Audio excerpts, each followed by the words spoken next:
It isn't often that ordinary people like me and John are able to rent an extra house for the summer, but we found one that was to let cheaply and has been long left unattended. I can feel something peculiar about it, but John, being the extremely practical man he is, thinks nothing of it. He has no patience with faith and an intense horror for superstition. John is a physician, and while I'd never tell a living soul, I feel safe telling this lifeless paper that I think that's the reason I do not get well faster. He does not think me sick. With all his practicality, he puts my sickness down to temporary nervous depression, a slight hysterical tendency. What am I to do? I just want to be reunited with my baby. Close by there are some beautiful grounds. They take my mind off my condition. John says that while I should keep outside exertions to a minimum, I am permitted to go outside every so often. Though, I will admit, I would sneak out when he'd go to buy food.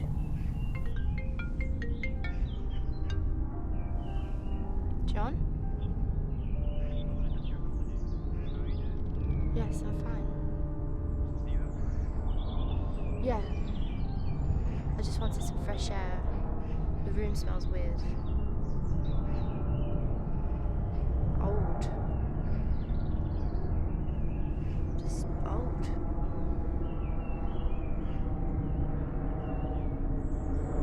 Okay, fine. Bye.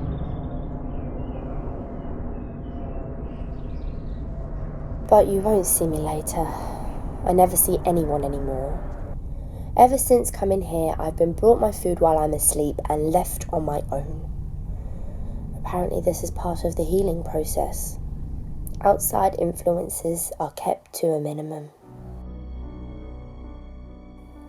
A few weeks have passed and I'm confined to my room a little more now, stuck with this yellow drape. It has fascinated me since I arrived, but I hadn't given it much thought.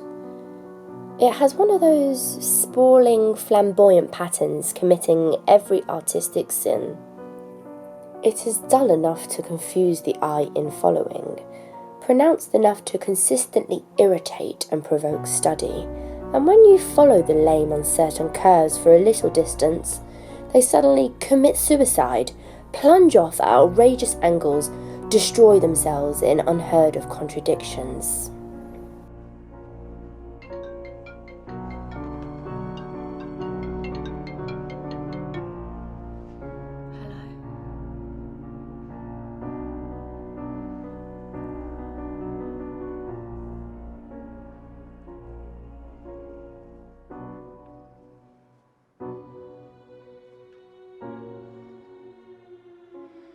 I can see a strange, provoking, formless sort of figure, which seems to skulk about behind that silly, conspicuous front design.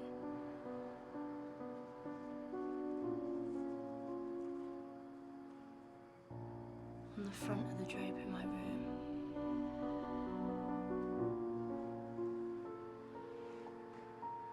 Yeah, see you.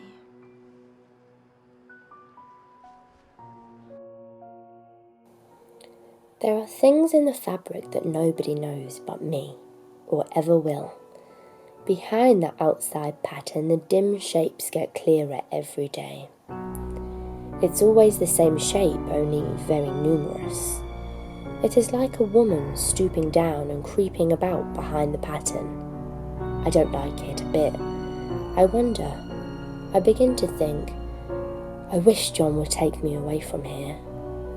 I didn't realise for a long time what that thing was, that showed behind the dim sub-pattern, but now I'm quite sure it is a woman.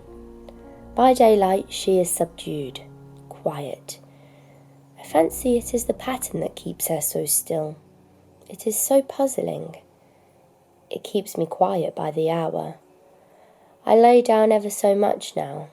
John said it's good for me, and I should sleep all that I can.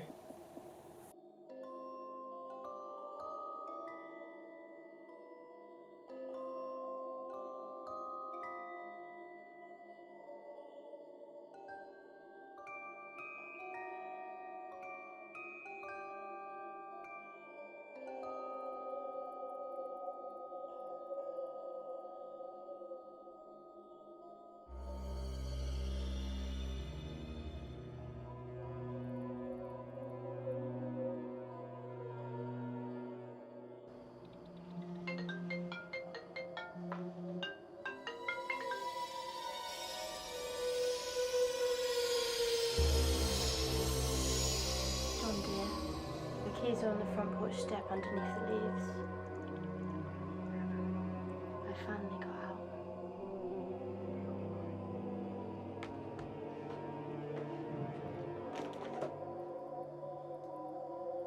I'll be here waiting for you.